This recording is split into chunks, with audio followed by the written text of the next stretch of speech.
En esta continuación de esta gran campaña que nosotros hemos iniciado hace 3 semanas atrás, que se titula Regresando a la Palabra.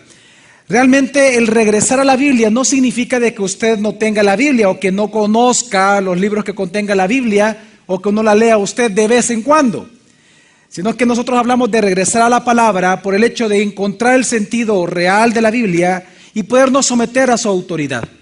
Una de las cosas que nosotros hemos aprendido en esta campaña hace 2 semanas atrás cuando la iniciamos, en primer lugar es que la Biblia es la palabra de Dios. La Biblia no contiene la palabra de Dios. La Biblia es la palabra de Dios y está por encima de cualquier otro escrito que el hombre pueda tener en este mundo. Es importante entender que las sagradas escrituras, como dice Romanos capítulo 1, las santas escrituras, las sagradas escrituras están por encima de cualquier otro escrito religioso. No importando si el mundo considera que esos son escritos espirituales, sabemos que son religiosos, pero no son palabra de Dios, porque solo la Biblia es palabra de Dios, porque solo la Biblia sí lo afirma. Amén. Por el hecho de que la Biblia es la palabra absoluta, autoritaria, fundamental de Dios, es por eso que nosotros los cristianos nos sujetamos a ella y nos sometemos a la palabra. Porque la palabra, por ser palabra de Dios, es fuente de autoridad genuina para nosotros. Y por eso es que hemos estado hablando acerca de eso desde el primer día, acerca de la autoridad de la palabra. Pero la semana pasada nosotros hablamos de que así como la doctrina, por ejemplo, olvidada hoy en día en los púlpitos modernos, es la ira de Dios, eso lo hablamos hace algunos meses atrás, la doctrina bíblica que más está siendo atacada en las iglesias es la suficiencia de las Escrituras. Quiero que entendamos algo, todas las iglesias dicen todas, el 100% iglesia cristiana evangélica, dicen ocupar la Biblia en la predicación.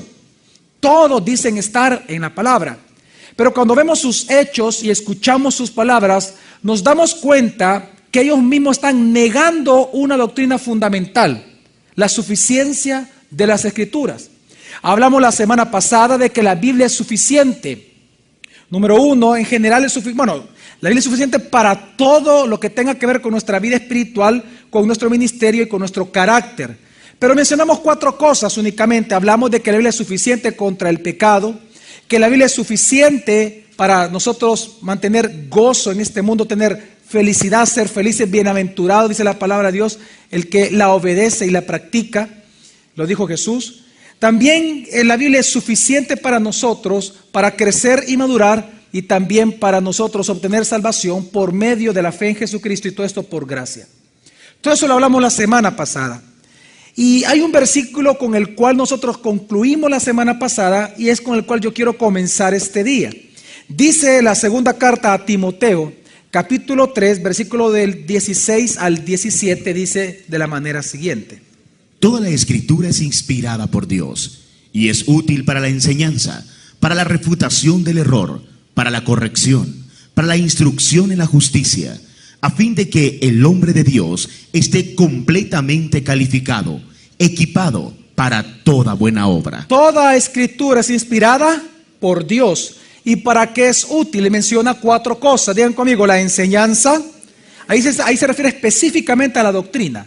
Digan conmigo, para refutar el error, para la corrección e instrucción en la justicia. Ahora, ¿por qué Dios nos da la Biblia como suficiencia para nosotros? Dice el versículo 17, a fin de que el hombre de Dios, es decir, los cristianos, esté completamente ¿qué? Calificado, equipado para toda buena obra. Ahora, la Biblia es suficiente en sí misma. Nosotros no necesitamos de ningún otro escrito hecho por hombre para nosotros obtener lo que solo Dios nos puede dar a través de la Biblia. Ahora, la pregunta que vamos a responder en esta mañana es una pregunta muy, pero muy importante.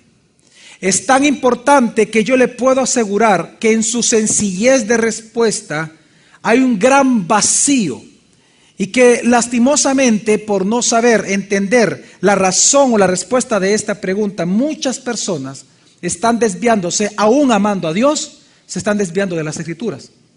¿De qué vamos a hablar en esta mañana? Vamos a responder una sola pregunta. ¿Por qué Dios nos dio la Biblia? ¿Para qué Dios nos dio la palabra? ¿Para qué Dios nos dio las Escrituras? con qué razón y con qué objetivo Dios nos entregó las Santas Escrituras.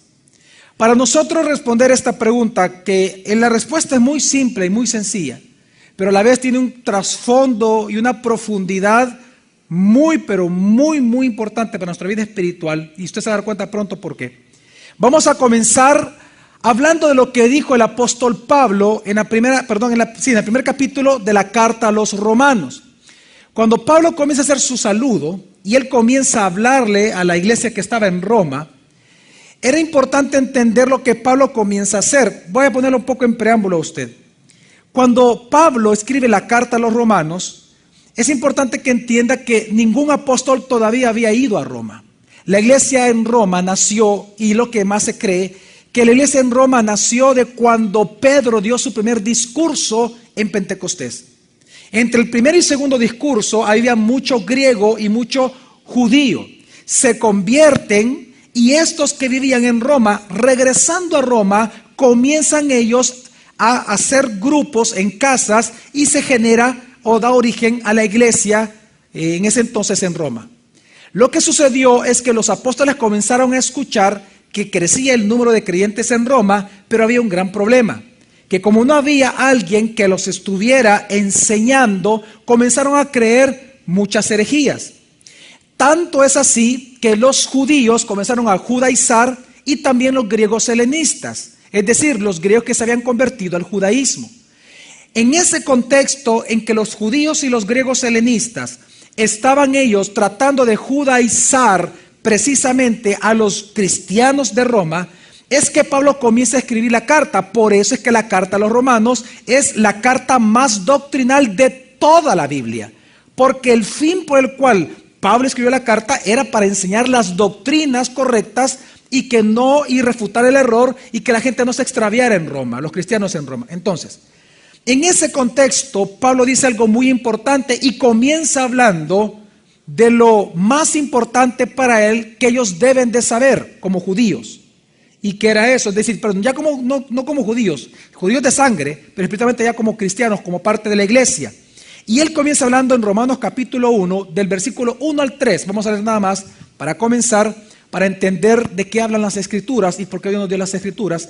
Pablo dice así: Pablo, siervo de Cristo Jesús, un apóstol por llamamiento, habiendo sido apartado para el evangelio de Dios, que él había prometido de antemano por medio de sus profetas en las Santas Escrituras, acerca de su Hijo, nuestro Señor Jesús el Mesías, del linaje de David, según la carne.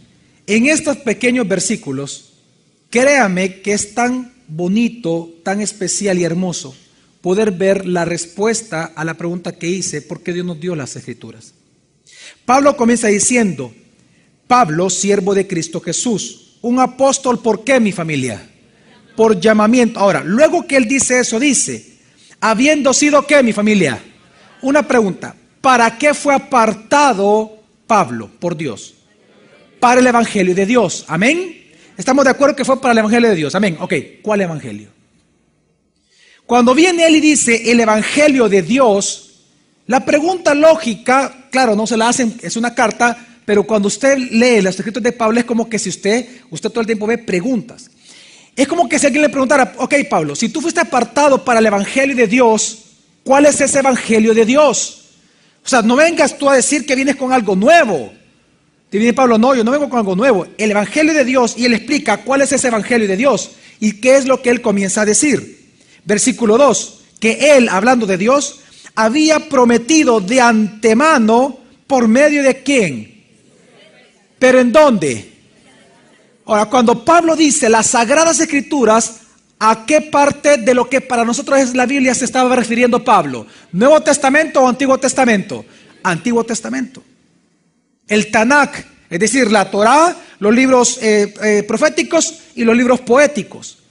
Cuando él dice, escuche bien, Pablo comienza a decir, es como que si él dijera: hermanos, yo he sido apartado para el evangelio de Dios, pero este evangelio no es algo nuevo, es un evangelio antiguo, tan antiguo que fue anunciado desde antiguo por los profetas, fue prometido por Dios. Ahora, ¿en qué consiste ese evangelio? Y por eso responde el versículo 3, ¿qué consiste este evangelio? Que los profetas del Antiguo Testamento testificaron. ¿Qué fue? En otras palabras, ¿qué es lo que los profetas del Antiguo Testamento testificaron en todo el Antiguo Testamento? Versículo 3.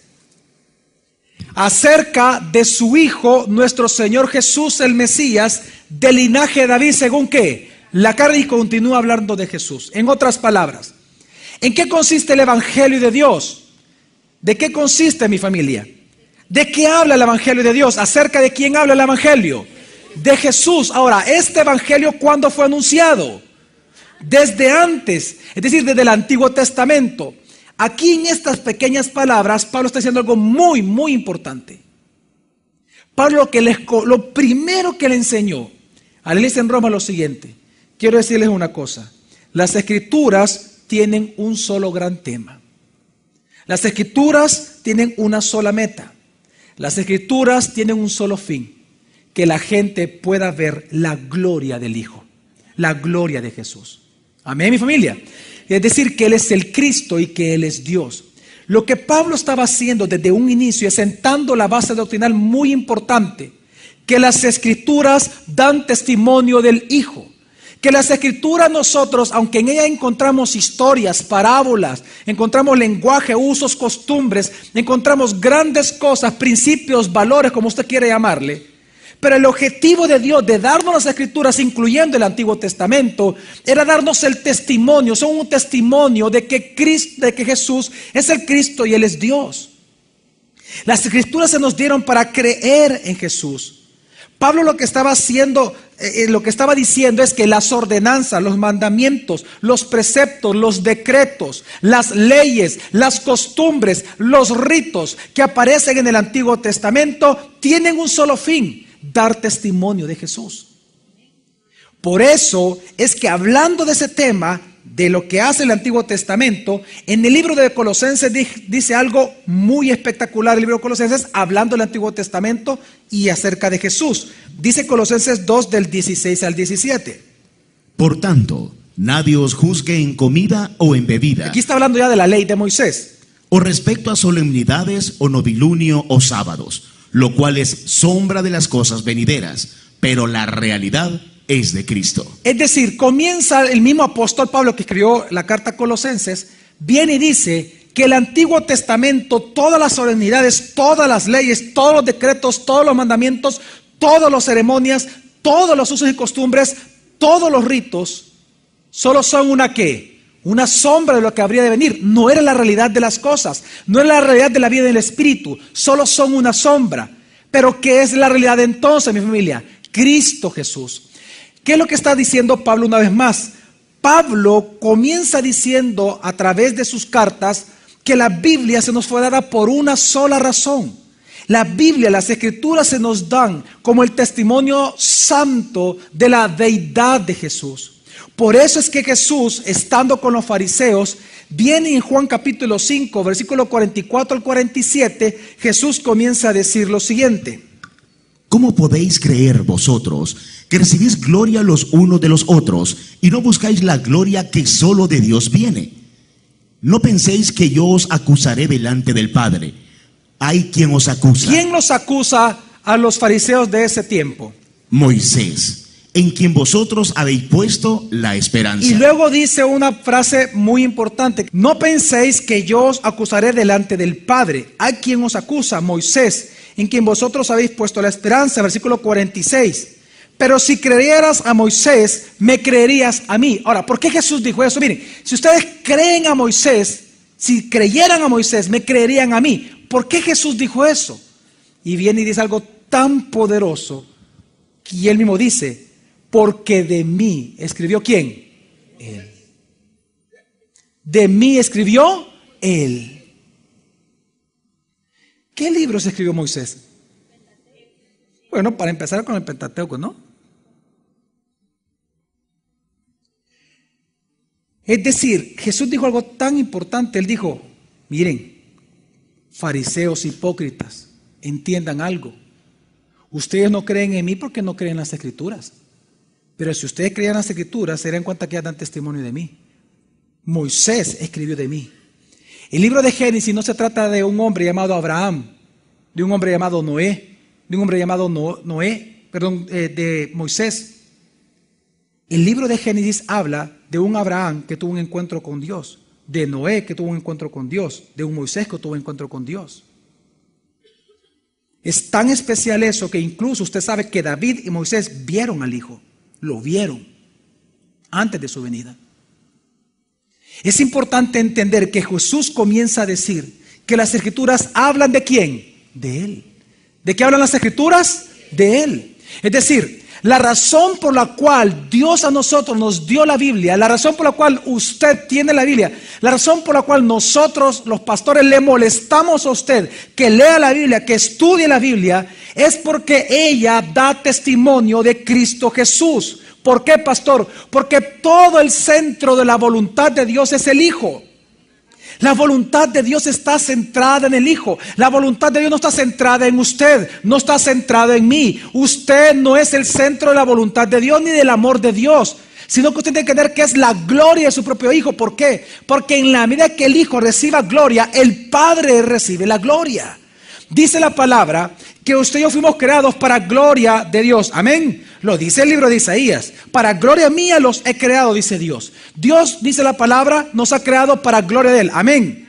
Pero ¿cómo nosotros le damos gloria? En la dispensación de Dios, en el plan eterno de Dios, Dios dispuso que el hombre le pueda dar gloria a Él a través del Hijo. Por eso Jesús dijo: el que me ha visto a mí, ha visto a ¿quién? Al Padre. Usted no puede pensar o pretender pensar que usted glorifica a Dios y no glorifica necesariamente al Hijo. Usted conoce al Padre a través del Hijo. El único camino para llegar al Padre es el Hijo. Por eso es que todas las oraciones que nosotros hacemos, oraciones al Padre, ¿en el nombre de quién las hacemos? De Jesús. Toda la gloria que el Padre recibe es a través del Hijo. Así es la voluntad de Dios. Así lo dice la Escritura. La voluntad de Dios tiene una sola meta, tiene un solo centro, y este es Cristo Jesús. Efesios capítulo 1, por ejemplo, versículo de 9 al 10 lo dice claramente, y vamos a recordar esto que lo aprendimos, para muchos lo aprendieron, es a inicio de este año. Efesios 1, 9 al 10 dice: dándonos a conocer el misterio de su voluntad. Digan conmigo, el misterio de su voluntad. Es decir, aquí está hablando de la meta de la voluntad de Dios. Ok, vean para acá un momento. La voluntad de Dios no es al azar, mi familia. La voluntad de Dios no es arbitraria. La voluntad de Dios tiene una meta específica. Por eso dice ahí mismo en Efesios 1, más adelantito, específicamente el versículo 11, que Dios hace todas las cosas conforme a esa meta. Todo lo que Dios hace es conforme a la meta de su voluntad, la cual en este versículo se llama misterio, el misterio de su voluntad. ¿En qué consiste la meta de la voluntad de Dios o el misterio de la voluntad de Dios? ¿En qué consiste? Sigamos leyendo. Según su complacencia, que se propuso en sí mismo, en la dispensación del cumplimiento de los tiempos. Dos puntos. En la dispensación del cumplimiento de los tiempos, Él va a lograr el misterio de su voluntad. ¿Cuál es este, Nelson? De reunir todas las cosas en Cristo, las que están en los cielos y las que están en la tierra. La voluntad de Dios, la voluntad del Dios triuno, es reunir en Cristo todas, ¿qué, mi familia? ¿Todas qué? Las cosas que están ¿en dónde? En los cielos y en la tierra. Es decir, dice la palabra que Jesús creó las cosas, amén. Todo fue por medio de Él. ¿Y para quién, mi familia? Para Él. Cuando con el cumplimiento de los tiempos, en la dispensación del cumplimiento de los tiempos, Cristo reciba por herencia lo que le pertenece por haber pagado su vida por ello. Cuando Él recibe la herencia de su Padre y todo es centrado en Él, ¿quién recibe la gloria? Claro, en el momento el Hijo la recibe. Pero ¿quién recibe la gloria cuando el Hijo es glorificado? El Padre. ¿Cómo lo sabemos? Bueno, dice Filipenses capítulo 2, versículo 11 lo siguiente: y toda lengua confiese que Jesucristo es el Señor. Él recibe la gloria, pero ¿para qué? Para gloria de Dios Padre. ¿Quién recibe la gloria? El Padre. Porque la voluntad de Dios es que el Hijo reciba la gloria por toda la creación. Pero una vez el Hijo recibe toda la gloria, quien es glorificado en eso, en la gloria del Hijo, es el Padre. ¿Me doy a entender, mi familia? Por eso es que también en 1 Corintios capítulo 15 dice la palabra, antes que me ponga el versículo, dice la palabra, que cuando el Hijo reciba todas las cosas y le sean sujetas todas las cosas a Él, porque todo fue por medio de Él y para Él, cuando las cosas las sean sujetadas a Él, Él todo esto lo toma y Él mismo se sujeta al que le sujetó a Él todas las cosas, es decir, su Padre. Al final de todo, queremos entender algo. Si toda la Biblia se enfoca en Jesús, en que nosotros conozcamos la gloria de Jesús, en que nosotros veamos a Jesús glorificado y vivamos para esa gloria y para alabar esa gloria, como lo dice Efesios 1, que es la razón por la cual usted y yo fuimos salvados, al final es por una cosa, porque con eso el Padre recibe gloria. ¿Quién recibe gloria? ¿Quién lo dice? ¿Javier Domínguez? No, la Biblia. 1 Corintios 15, ¿qué es lo que dice? Y cuando le hayan sido sometidas todas las cosas, entonces también el Hijo mismo se sujetará al que le sujetó a él todas las cosas. ¿Para qué? Para que Dios sea todo en todos. Por eso es que el libro de Romanos, al final dice el capítulo 16, versículo 27, lo siguiente. Al único sabio Dios sea la gloria por medio de Jesucristo, para siempre jamás. Amén. Digan conmigo, al único sabio Dios triuno. Dice, sea la gloria por medio de ¿quién, mi familia? Ahora, ¿por cuánto tiempo va a ser así? Para siempre. El Padre recibe la gloria a través del Hijo. Siempre va a ser así, usted lo ve en toda la Biblia. El Hijo es el que glorifica al Padre y nosotros lo glorificamos al Padre a través del Hijo. ¿Por qué le menciono esto? Porque la Biblia se nos fue dada para eso, para contemplar y ver la gloria del Hijo. Porque nadie puede decir que va a glorificar al Padre si no glorifica necesariamente hoy en día al Hijo. La Biblia es el testimonio santo del Hijo. La Biblia es el testimonio santo de la deidad de Jesús. La Biblia se nos fue dada a nosotros para que fuera un testimonio todos los días de que Jesús es Dios. Es que mire, de eso trata lo que dice 2 de Corintios, capítulo 4, versículo 4. Porque la Biblia es el testimonio de la gloria de Jesús. Es que entonces dice esto la palabra de Dios. En los cuales el Dios de este mundo cegó las mentes de los incrédulos, para que no le resplandezca la luz del Evangelio de la gloria de Cristo, quien es imagen de Dios. Para que no le resplandezca la luz del Evangelio. O sea, Satanás, quiero que entienda, Satanás no busca que usted no crea en Dios. Satanás lo que busca es que usted no glorifique al Hijo, o que usted no crea en el Hijo. Usted puede creer en Dios sin creer en el Hijo. Bueno, mire los testigos de Jehová. Quiero que entienda que Satanás lo que busca es cegar la mente de los incrédulos, pero para que no vean que atrás de las Escrituras, la gloria de ¿quién? De Cristo. Por eso se llama el Evangelio de la gloria de Cristo. Ahora, ¿por qué, pastor? ¿Por qué de Cristo? Por como termina diciendo el versículo. ¿Quién es la imagen de quién? De Dios. Es que por eso es que la Biblia, en el Antiguo Testamento, Dios prohibió que hiciera imágenes de Él, tanto mentales como físicas. ¿Por qué? Porque la imagen de Dios ya estaba reservada desde el Antiguo Testamento para el Hijo. La imagen de Dios para nosotros, la cual tenemos que adorar, postrarnos, venerar, orar, lo que usted quiera, alabar, es Jesús. Él es la imagen de Dios. Por eso Dios en el Antiguo Testamento prohibió hacerse imagen, porque la imagen es el Hijo. Hacerse una imagen diferente al Hijo es rebajar la gloria de Dios. Entonces, ¿qué estoy buscando decir? La Biblia da testimonio de esta gloria. La Biblia da testimonio, toda la Biblia es el Evangelio de Jesucristo. Toda la Biblia es como una gran parábola que nos anuncia a Jesucristo, nos anuncia cómo va a ser la realidad. Pero la realidad es Cristo. Por eso para nosotros es importante poder recibir cada día el testimonio de Cristo. Nosotros estudiamos la Biblia porque es el testimonio de Cristo. Nosotros amamos la Biblia porque es el testimonio de Cristo. El problema es cuando nosotros sacamos a Jesús de la Biblia.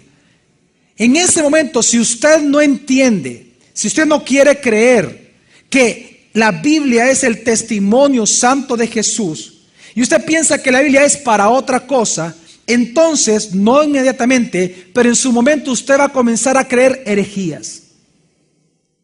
Tarde o temprano, amando incluso a Dios. Porque si usted no entiende que el centro de la voluntad de Dios y el centro de la Biblia es Cristo Jesús, su propia gloria, usted se va a extraviar. Es que quiero explicárselo de la siguiente manera. Quiero que veamos el siguiente cuadro. La Biblia es como un gran cuadro que nos expone la voluntad de Dios. La voluntad de Dios está centrada en alguien. ¿En quién está centrada la voluntad de Dios? Dijimos, en Cristo Jesús. La Biblia lo que hace es pintarnos un cuadro. La Biblia está compuesta por 66 libros. Aquí hay 66 cuadros. ¿Cada uno de ellos es importante? Sí. ¿Pero en qué es importante, pastor? En la medida en que afirman y apoyan la figura principal, que ¿quién es? Cristo Jesús.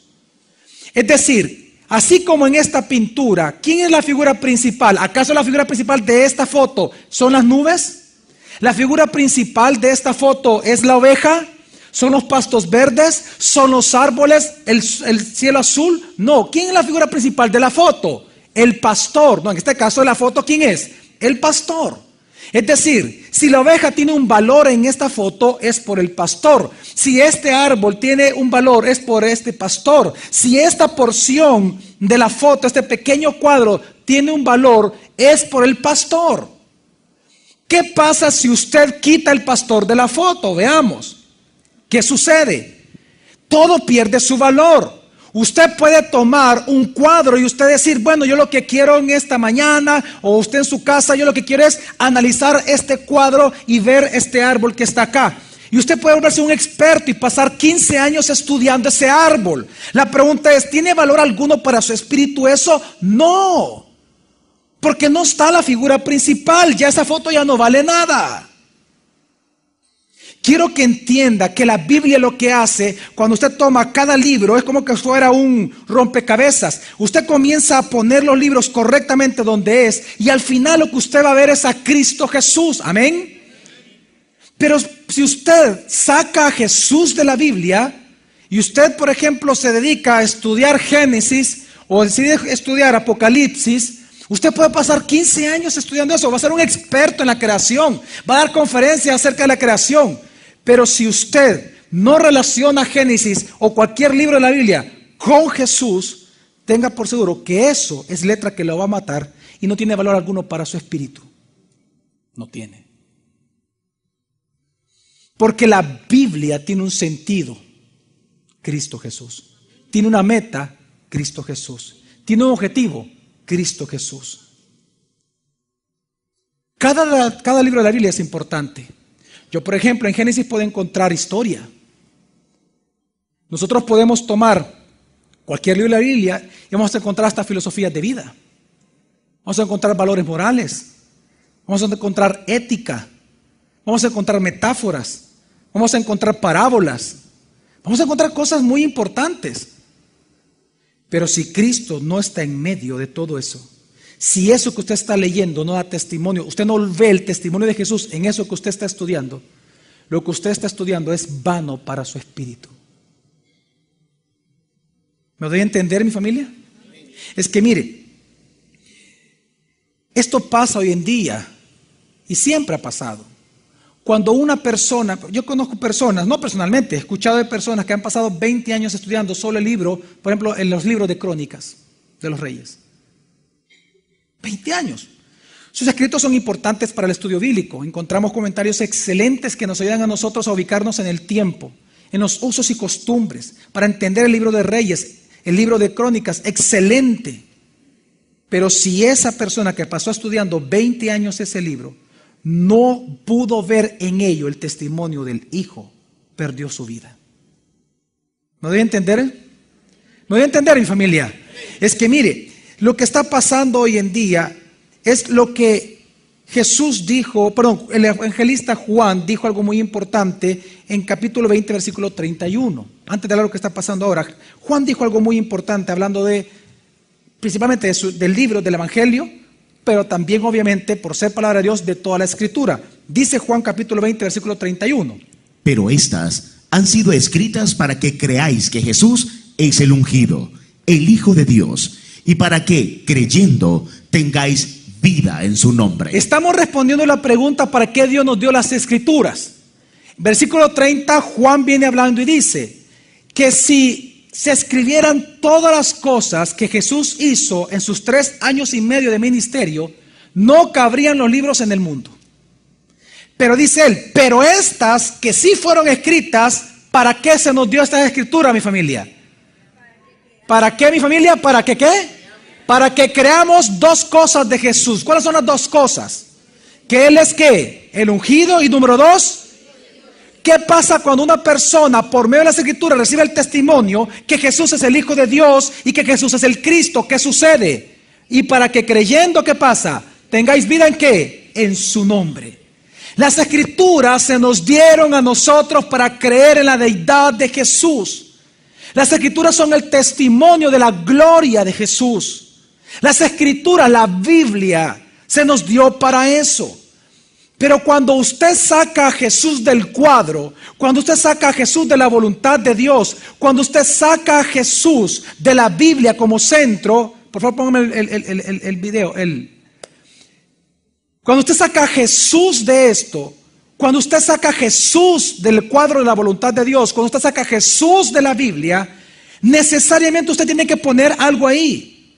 Y lastimosamente lo que hoy se está poniendo en la Biblia como centro, como se ha sacado a Jesús, para explicar Génesis se ha sacado a Jesús, para explicar a Ageo se ha sacado a Jesús, para explicar Jonás se ha sacado a Jesús, para explicar cada libro, entonces el hombre se ha puesto en sí mismo. Y hoy en día nosotros pensamos que el centro de la Biblia o el centro de la voluntad de Dios somos nosotros. Que la Biblia se nos dio para saber cómo Dios nos va a ayudar a nosotros. Pensamos lo que obviamente la teología de la liberación está imponiendo muchísimo hoy en día. Pensamos que la Biblia está enfocada en el hombre. O el humanismo, el hombre enfocado en el hombre. Y la teología sistemática y todas las teologías que existen en el mundo hoy en día, que impregnan las iglesias, está tan contaminada de humanismo que hoy en día la gente que estudia piensa que las escrituras están centradas en el hombre. Es lo que Dios quiere hacer con el hombre. Cuando la misma escritura dice que no, que precisamente las escrituras a nosotros se nos dieron para otras cosas, para creer que Jesús es el Hijo de Dios y que Jesús es el Cristo, y creyendo tener vida ¿en dónde? En su nombre. Nosotros como iglesia pues también se mandó un equipo a la calle y se le preguntó a la gente de afuera, ¿cuál es el tema central de la Biblia? Y lo que respondieron es lo que comúnmente se ha respondido por años. Fíjense que se entrevistó muchísima gente, solo presentaron una pequeñísima porción porque se tardaría quizás más de 10 minutos ya editados y presentamos cada persona que se entrevistó, solo respondiendo a esa pregunta. Pero lo que respondieron fue lo siguiente: solo 2 personas respondieron que el tema central de la Biblia era Jesús. Uno de ellos dijo que no creía en la Biblia, pero que sabía que ese era el tema. Y los demás, que supuestamente algunos decían que eran cristianos en la entrevista, respondieron lo siguiente.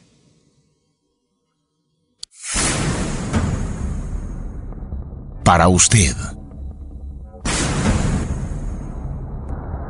¿cuál es el tema central de la Biblia?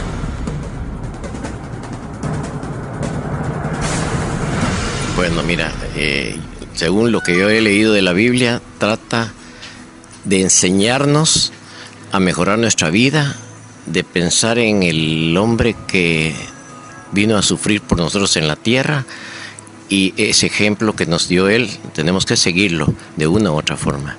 El tema central de la Biblia sería primeramente de enfocar a las personas en Dios, porque habla de Dios primeramente, pero también acercarlas por medio de Jehová, ya que Él es el intercesor, no sé cuál es la palabra, Él es el que intercede por nosotros para comunicarnos con Dios. Habla primeramente sobre nuestra relación con Jehová, que es Dios, y con Jesús también, nuestro Salvador. En cómo ayudar a nuestro hermano, al pobre, o sea, desde el más pequeño hasta no sé, a otras clases sociales más altas, digamos. No sé, es que para mí el antiguo es una cosa y el nuevo habla de otra. O sea, el antiguo habla de una alianza de Dios con los hombres, y el nuevo, el tema central es que se refuerce esa alianza a través de Jesucristo como Hijo de Dios, que vino y se sacrificó por nosotros. Básicamente el tema creo que es el amor de Dios hacia nosotros. Pues yo creo que el tema central es pues que nos amemos unos a los otros, pues los mensajes que Dios nos ha dejado ahí, que Jesús dijo, no sé. Y el tema principal para mí es amar a tu prójimo como a ti mismo. Es lo que todos estamos viviendo, y es para que mejoremos nuestra vida, ¿verdad? Yo creo que es el amor. No sé, siento que, de eso se trata todo. Aunque hay gente que la malinterpreta, ¿verdad? Pero siento que ese es el tema principal. La creación del hombre, ¿verdad? Porque todo el mundo siempre tiene como las dudas de dónde venimos, cuál es la teoría correcta, ¿será verdad lo que dice o será mentira? Yo creo que ese es. La Biblia, la mayor parte habla sobre las cosas que Dios ha hecho por este mundo, y pienso que se centra más en la vida de Dios para motivarnos a nosotros a hacer cada día diferente. El tema central en la Biblia, pues, yo realmente no creo mucho en la Biblia, pero creo que el tema central es Jesucristo, la vida que Él dio e hizo. Bueno, para mí es disciplina hacia las personas y para llevar paz al mundo. ¿Para eso Dios nos dio la Biblia? ¿Acaso Dios nos dio la Biblia para nosotros mejorar en nuestro matrimonio? ¿Ese es el fin de la Biblia? Porque si fuera así, entonces Dios fracasó. Fracasó porque fracasó.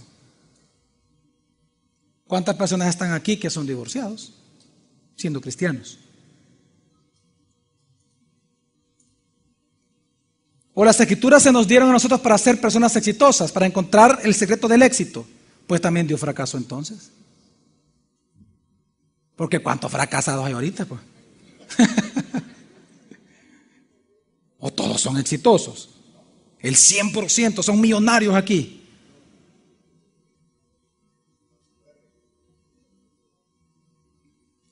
¿Para qué se nos dieron las escrituras? Miren, yo le he mencionado lo que dice Pablo. Hemos hablado lo que dice el Antiguo Testamento, lo que dice el Nuevo Testamento. Y es palabra de Dios. Pero ¿por qué no vamos al centro? ¿Por qué no dejamos que Jesús él mismo responda para qué se nos dieron las escrituras? Eso sí, le aclaro. Si usted piensa algo diferente a la Biblia, y ahorita que va a escuchar a Jesús hablando, él mismo va a definir para qué son las escrituras, yo espero que usted sea humilde. Y a partir de ahora usted comprenda entonces la razón bíblica por la cual Dios nos dio las escrituras. ¿Cuál es, pastor? Jesús dijo en Juan capítulo 5, versículo 39 al 40 lo siguiente. Él dijo lo siguiente: escudriñad las escrituras, porque os parece que en ellas tenéis vida eterna, y ellas son las que dan testimonio de mí. Pero ¿qué pasa? Aunque dan testimonio, ¿qué pasa? Y no queréis venir a mí para tener vida. ¿Para qué dijo Jesús que Dios nos dio las escrituras? ¿Qué hacen ellas? ¿Dan testimonio de qué? No dan vida eterna. No se confunda. Eso es lo que querían los fariseos. Es que ese es el punto. Jesús dice, ustedes, la palabra escudriñar significa estudiar vehementemente. Ustedes estudian vehementemente las escrituras porque ustedes piensan que en ellas van a encontrar vida eterna. Ustedes estudian vehementemente las escrituras porque ustedes piensan que en ellas van a encontrar los 5 pasos para ser feliz en el matrimonio. Ustedes estudian vehementemente las escrituras porque quieren tener éxito en su matrimonio o éxito en su trabajo. Ustedes estudian vehementemente las escrituras porque ustedes quieren saber cómo salir del rollo, cómo eliminar el estrés, cómo salir de la depresión. Pero no se dan cuenta que ellas dan testimonio de mí. Por eso no quieren venir a mí para tener esa vida que tanto buscan ahí. ¿Me doy a entender, mi familia? La Biblia es el testimonio de Jesús. Quien da la vida es Cristo. La palabra es viva y es eficaz porque cumple el cometido de llevarnos a Cristo. Jesús mismo le dice a los fariseos: ustedes estudian vehementemente las escrituras, pero por la mal motivación que ustedes tienen, y no se dan cuenta que el objetivo es que dan testimonio de que Él es Cristo y que Él es Dios. Hoy en día en los púlpitos se le llama a la Biblia el manual del fabricante. ¿Qué pensamiento humanista hay detrás de eso? Decir que es el manual del fabricante. ¿Qué creen ustedes? ¿Qué le suena a usted esa frase, el manual del fabricante? No, que la Biblia es comparada ¿a qué? ¿A un manual de qué? De qué hacer con nuestra vida, cómo conducirnos, cómo pensar. Es que esa idea del manual del fabricante viene de esta metáfora de que si usted, por ejemplo, compra una licuadora y usted no sabe usarla, va a ser el manual del fabricante porque el que la fabricó sabe cómo usarla y para qué sirve. Entonces igual usted. Entonces, si usted no sabe qué hacer con su vida, va a ser el manual del fabricante para que usted sepa qué hacer con su vida. O sea que la Biblia es rebajada ¿a qué? A un manual de dirección personal. Otro le llaman la brújula del creyente. Lo comparan a una brújula en donde si usted está perdido, la Biblia le va a decir dónde caminar, cómo caminar y cuándo caminar. También es rebajada la gloria de la palabra de Dios a una gloria de hombre. Otros tal vez no lo dicen así, pero cuando usted escucha sus palabras, ellos están pensando o creyendo que la Biblia es un libro de declaratorias de poder. Yo declaro, yo declaro, yo declaro. Y comenzamos nosotros a ocupar versículos de la Biblia que a nosotros nos gustan, no nos importa el contexto en el cual aparecen, lo único que nos importa es que suene bonito o que dé una promesa, aunque fue para Israel, pero nosotros pensamos que es para nosotros, tomamos el versículo, lo tocamos fuera de contexto y comenzamos a decir, yo declaro que el carro viene a mi vida, yo declaro que esta palabra es sobre mis hijos, yo declaro que esto está sobre mi vida. ¿Dónde está eso en la Biblia? Acá, ¿cuándo usted escucha declaraciones de ese tipo en la iglesia primitiva? ¿Sabe cuándo nacieron las declaratorias dentro de la iglesia evangélica? Declarar la palabra de esa manera. 100 años después de que nació la metafísica como una filosofía. Antes usted no ve eso. Porque es metafísica, es confesión positiva. Otros ven la Biblia como las cartas de amor de Dios para nosotros. Qué chulo, ¿verdad? Qué lindo, son las cartas de amor para que nos apapache Dios. Y su gloria. ¿Dónde está su gloria? Otros ven la Biblia como el manual de valores para la vida. Pero Jesús dijo, ellas son las que dan testimonio de mí. Pero ustedes no quieren venir a mí para tener esa vida que tanto buscan en esos libros. Toda la Biblia testifica a Jesús. Y cuando digo toda la Biblia, ponme el siguiente cuadro, por favor, es toda la Biblia. Sus 66 libros dan testimonio ¿de quién? De Jesús. Ahora, mire, para usted es fácil. Si yo le digo a usted, vea el Nuevo Testamento, la parte de abajo verde, ¿verdad? Los cuadros de arriba son azules. Mateo comienza acá.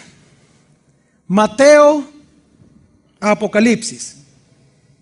¿Sí o no? Usted cuando lo lee estas cartas, usted se puede dar claramente cuenta que las cartas del Nuevo Testamento dan testimonio de Jesús. ¿Sí o no? Incluyendo los evangelios. ¿Amén? De eso no hay duda. Eso es bien fácil entenderlo. Pero ¿y el Antiguo Testamento, pastor? Pastor, espérese. Usted está diciendo que en la ley de Moisés, de Deuteronomio y en Levítico está Jesús. ¿Sí? Espérese. Usted está diciendo que en Jonás, que en Miqueas, pastor, que en Cantares, que en Eclesiastés da testimonio de Jesús. Si esa carta me bien parece pornografía, pastor. Sí. ¿Por qué usted es tan seguro, pastor? Porque lo dice la Biblia. ¿No le creo, pastor? Sí, lo dice la Biblia. Es más, lo dice Jesús. Comencemos con un versículo nada más, que ya lo leímos, pero vamos a poner solo el versículo. Juan 5:46. ¿Qué dijo Jesús? Pero si creyerais a Moisés, me creeríais a mí, porque de mí escribió él. ¿De quién escribió Moisés? Ponme el cuadro una vez más. ¿Qué escribió Moisés de todos estos cuadros? De todos estos libros. Los 5 primeros. ¿Ya vio, pastor? Solo los 5. ¿Y los demás? Bueno, como dice aquí Pablito en el drama, ¿más sacaremos? Pues bueno. Lucas 24. Antes de leerlo, mire. En Lucas 24 pasa algo muy interesante. Venían 2 hipotes, 2 jóvenes, iban para Emaús. Ellos iban con un semblante triste, es más, iban discutiendo. En eso se le aparece Jesús ya con un cuerpo glorificado. Se les aparece y ellos no lo reconocieron. Ellos venían tristes porque Jesús había sido crucificado. Es decir, su maestro había sido asesinado. Entonces viene y estaban tristes. Jesús les pregunta, ¿por qué están tan molestos? Y entonces viene uno de ellos y en forma sarcástica le dice, ¿acaso eres tú el único israelita en todo Israel que no se ha dado cuenta que Jesús ha muerto en la cruz? Le dice. Y que iban bien enojados. Cuando viene el cipote y todo sarcástico le responde eso, ¿sabe qué hizo Jesús? Le dio una enseñanza tan especial a ellos que espero que hoy llegue a su corazón esto que dijo Jesús. ¿Qué les dijo Jesús a estos jóvenes que iban para Emaús? Lucas 24 del 25 al 27. Entonces él les dijo, oh insensatos y tardos de corazón, para creer en todo lo que hablaron los profetas. ¿Para creer en qué? Digan conmigo, todo. No dice algunas cosas, que dice todo lo que hablaron, ¿qué, mi familia? Los profetas. Ya no menciona a Moisés, sino que menciona a ¿quién? A los profetas. Ahora, ¿qué hablaron los profetas? Incluyendo a Moisés, porque Moisés fue un profeta. Sigue. ¿Acaso no era necesario que el Mesías padeciera estas cosas y entrara en su gloria? Y entonces, ¿qué hizo Jesús? Y esto, ponga atención, versículo 27. Y comenzando desde Moisés y siguiendo por todos los profetas, les explicó en todas las escrituras las cosas referentes a él mismo. ¿Por dónde comenzó? Por Moisés. Luego pasó ¿al qué? A los profetas. ¿Y qué explicó Jesús? Lo que decían acerca de qué? De él. Es decir, Números, es decir, Levítico, es decir, Deuteronomio, es decir, Ageo, es decir, Jonás, Miqueas, Amós.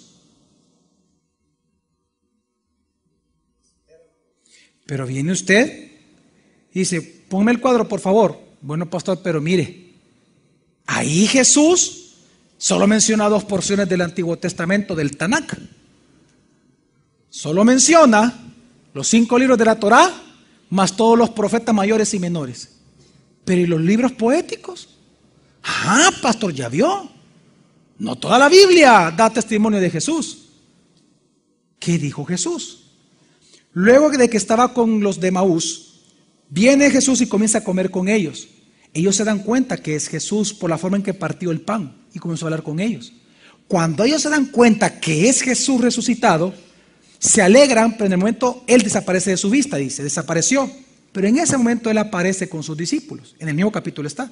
Aparece con sus discípulos y comienza a comer con ellos. Cuando comienza a comer con ellos, Jesús hace exactamente lo mismo. Comienza a abrirle las escrituras y a explicarles, solo que ahora Jesús dijo algo distinto. La Biblia nos dice un detalle más. ¿Qué hizo Jesús? Vámonos ahí mismo en Lucas 24, versículo solo que ahora el 44. ¿Qué pasó ahí? Y les dijo, estas son mis palabras, que os hablé estando aún con vosotros, que tenían que cumplirse todas las cosas que habían sido escritas acerca de mí. ¿En dónde? En la ley de Moisés. ¿En dónde?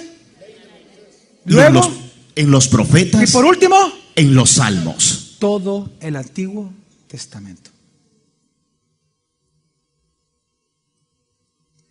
Toda la Biblia da un solo testimonio: la gloria de mi Rey Jesús.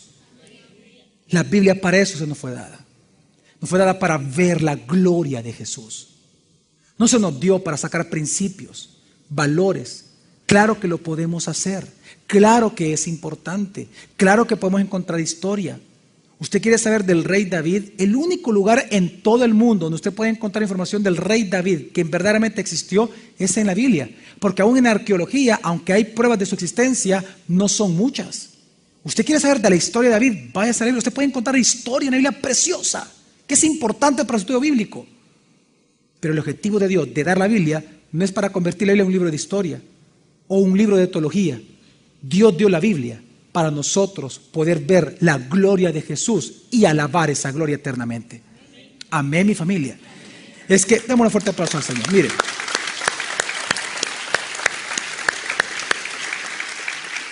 El Antiguo Testamento, mi familia, es como un gran mapa. No lo quiero comparar con la brújula, quiero que entienda algo. El Antiguo estoy hablando nada más. El Antiguo Testamento, la Biblia le llama que es una sombra, pastor. ¿Por qué le llama así Colosenses 2, que es una sombra? Porque la Biblia, el Antiguo Testamento no es la realidad, nunca fue la realidad. Es simplemente el Antiguo Testamento es como una gran parábola que anunciaba cómo iba a ser la realidad. Pero la realidad es Jesús. Amén. Es decir, de lo que el Antiguo Testamento anunció todo el tiempo era de Jesús. La realidad es Cristo. Nunca lo fue el Antiguo Testamento. Nunca fue la ley de Moisés la realidad. Nunca fueron los salmos, nunca fueron. Esa no es la realidad. Solo son un anuncio de quién es la realidad de todas las cosas, que es Cristo Jesús. Él es la verdad. Amén. Él dijo, yo soy la verdad. La palabra verdad es realidad. Por eso es que una vez más dice Colosenses, pongamos atención, Colosenses 2 dice, por tanto, nadie os juzgue en comida o en bebida o respecto a solemnidades o novilunios o sábados, hablando del Antiguo Testamento, lo cual es sombra de las cosas venideras, pero la realidad es ¿de quién? De Cristo. La Biblia es importante porque es la palabra de Dios, es fuente de autoridad de nosotros, pero porque da testimonio de aquel que el único que nos puede salvar, que es Cristo Jesús. Luego dice también Juan 1:17 algo muy importante, dice, pues la ley fue dada por medio ¿de quién? De Moisés, pero la gracia y la ¿qué? La verdad. Es que Moisés no trajo la verdad, Moisés trajo la ley, a él le fue entregada la ley, pero la verdad y la gracia, ¿quién la hizo? ¿Quién la cumplió? Jesús. Fueron hechas por medio de Cristo Jesús. Él es la realidad. Él trajo la verdad. ¿Usted quiere saber la verdad de todas las cosas? Ve a Cristo. ¿Usted quiere saber la realidad de las cosas? Ve a Cristo. ¿Quiere entender la realidad de un matrimonio? Ve a Cristo. Vaya a Cristo. Humíllese delante de Cristo. Reconozcamos su señorío, reconozcamos su gloria. Él merece la gloria. Él es Dios. Y nuestra vida está entregada a Él. Si fuimos salvados, como dice Efesios 1:11, es para alabanza de su gloria. Para eso Dios nos rescató. Dios no lo rescató a usted porque Dios lo ama a usted. Eso no dice la Biblia. Lo que dice la Biblia es que Dios los rescató a usted y los salva a usted porque Él se ama primero a sí mismo. Y como Él se ama a sí mismo, lo ama a usted y a mí. Él recibe la gloria. Por eso es que nosotros, mi familia, hay una urgente necesidad de regresar a la palabra. Gente me ha preguntado, pastor, ¿cómo podemos estudiar la Biblia? ¿Cómo comenzar a estudiar la Biblia? Yo les digo, se comienza específicamente por medio de Jesús. Lo primero que tiene que hacer usted es ver la gloria de Jesús. Comience con el Evangelio de Juan, el único evangelio teológico de los 4 que habla y que defiende la deidad de Jesús y su gloria. Comience a ver la gloria de Jesús, empiece por Jesús. Una vez usted logra entender la gloria de Jesús de alguna manera, su inicio, porque no es todo, o sea, tenemos toda la eternidad para entender la gloria de Dios. Cuando usted comienza a entender en qué consiste la gloria de Jesús, ya en ese momento usted puede ir al Antiguo Testamento o al Nuevo Testamento, pero con un solo objetivo: buscar el testimonio de Cristo en estos libros. Pero siempre usted tiene que referirse ¿a quién? A Cristo. Por eso es que nuestro seminario en la iglesia es diferente. El seminario de la iglesia en licenciatura en teología, diplomados. Por cierto, usted quiere información de diplomado, aquí tengo un brochure que al final iba a dar el anuncio. Que comienza, yo ya no excusa, porque van a haber diplomados durante estos cultos de la mañana, día domingo. Usted puede ir al diplomado en la mañana y quedarse el culto a las 11 o viceversa. Ya no tiene excusa usted para no estudiar la Biblia. ¿Sabe cómo nosotros cómo enseñamos Biblia aquí en la iglesia? Voy a explicar. Este es un diplomado en Biblia, no en doctrina, en Biblia. Doctrina viene después. Primero comenzamos la bibliología, es decir, hablar del canon. Luego, métodos de estudio bíblico. La siguiente materia es principios de interpretación. Y antes de entrar al Antiguo Testamento y al Nuevo Testamento, enseñamos el plan eterno de la voluntad de Dios, que es Cristo Jesús. Por eso es que cuando usted habla con una persona de esta iglesia que está estudiando, aunque usted le hable cualquier tema de la Biblia, yo le aseguro que esa persona va a ser capaz de encontrar en Éxodo referencias a Jesús casi en cada página, porque se le enseñamos a hacerlo, cada página de la Biblia, para que vean a Jesús en cada página, cómo se cumplen las escrituras, cómo se cumple, cómo va. Y no me refiero a promesas, me refiero a cómo de verdad Jesús se mira en cada página de la Biblia. Esas personas aprenden muchísimo. Yo conozco ahorita personas que han aprendido muchísima historia, por ejemplo. Me contaron de el pastor Manuel, de una familia que yo amo mucho, que la cabeza de familia es un coronel, lo amo muchísimo, por aquí está en este culto. El pastor Manuel me contó que se echó una cátedra con su esposa de historia en una materia, dice, preciosa, dice. Y yo le aseguro que esa gente que sabe estudiar y que le encanta el estudio y que sabe historia, si usted les pregunta cuál es su pasión por estudiar la Biblia, le van a decir Jesús. No le van a decir la historia, aunque les gusta, aunque la manejan, aunque la aprenden. Es Jesús, siempre se refieren a Jesús como el centro de la Biblia. ¿Sabe usted que por eso es parte del colegio? En el colegio de los niños vamos a enseñar lo primero en todos los grados, el plan eterno de Dios. Y luego hay toda la Biblia, lo que quieran, toda la Biblia. Pero primero, el centro de la voluntad de Dios, que es Jesús. ¿Por qué usted hace eso, pastor? ¿Por qué usted enseña así la Biblia? ¿Por qué usted no recomienda empezar así la Biblia? A leerla y a estudiarla. Porque a mí la Biblia me dice algo muy importante. Esto dice el versículo 17, Juan 1, que dice el 18. Nadie ha visto jamás a Dios. El unigénito Dios que está en el seno del Padre, Él lo reveló. Digan conmigo, Jesús revela al Padre. La palabra revelar aquí es exegeomai, de donde viene la palabra exégesis. Es decir, que la interpretación correcta, sublime, autoritaria, justa, santa, recta, íntegra de Dios no lo hace la teología, es Jesús. Si usted busca hacer una exégesis de las Escrituras, una exégesis de Dios sin Jesús, va a ser pensamiento de hombre. Pero si usted comienza por Jesús, quien ya hizo la exégesis de Dios y nadie lo puede superar, ni nadie puede cambiar eso, entonces usted va a entender las Escrituras como debe ser entendida, a la manera de Jesús. ¿No debe entender, mi familia? Jesús es la exégesis de Dios. Él ya nos trajo la interpretación correcta de Dios. Él es la exégesis, Él nos revela al Padre porque Él salió del seno, del pecho del Padre. Él conoce al Padre. Él nos revela al Padre. Jesús es el centro de la voluntad de Dios y por lo tanto ese es el centro de su vida y de mi vida. Hoy en día urgentemente necesitamos regresar a la palabra. Por eso es que mi oración para usted en esta mañana, en esta tarde, es que usted pueda, mi familia, ver en las Escrituras a Cristo. Como dice el rey David en uno de sus salmos más preciosos, Salmo 119. En el versículo 18 él dice: abre mis ojos y contemplaré las maravillas de tu ley. ¿Quién es esta maravilla de la ley de Dios? Jesús. Mi oración por usted es esa: que Dios pueda abrir los ojos de todos los que estamos acá, para que cada día podamos ver las maravillas de la ley de Dios. Esta misma petición es lo que hizo Jesús ya directamente con los discípulos. Después de que estuvo con los de Emaús, cuando Él desaparece de los jóvenes de Emaús y se aparece con sus discípulos y comienza a comer pescado con ellos, estando con ellos y enseñándoles las Escrituras, todo lo que decían acerca de Él, Moisés, la ley de Moisés, los profetas y los salmos, para que ellos entendieran las Escrituras, Jesús tuvo que alumbrar sus ojos. ¿Cómo así, pastor? Lo dice la Biblia. Lo que pasa es que no lo leí intencionalmente. Vamos a leer hoy sí completo qué hizo Jesús cuando estaba con sus discípulos después de estar con los jóvenes de Emaús. Lucas 24 una vez más, versículo 44, ahora 45. Y les dijo: estas son mis palabras que os hablé estando aún con vosotros, que tenían que cumplirse todas las cosas que habían sido escritas acerca de mí en la ley de Moisés, en los profetas y en los salmos. Entonces les abrió la mente para que entendieran las Escrituras. ¿Qué hizo Jesús? ¿Les abrió qué? La mente, pero ¿para qué? No para saberlas, es para entenderlas.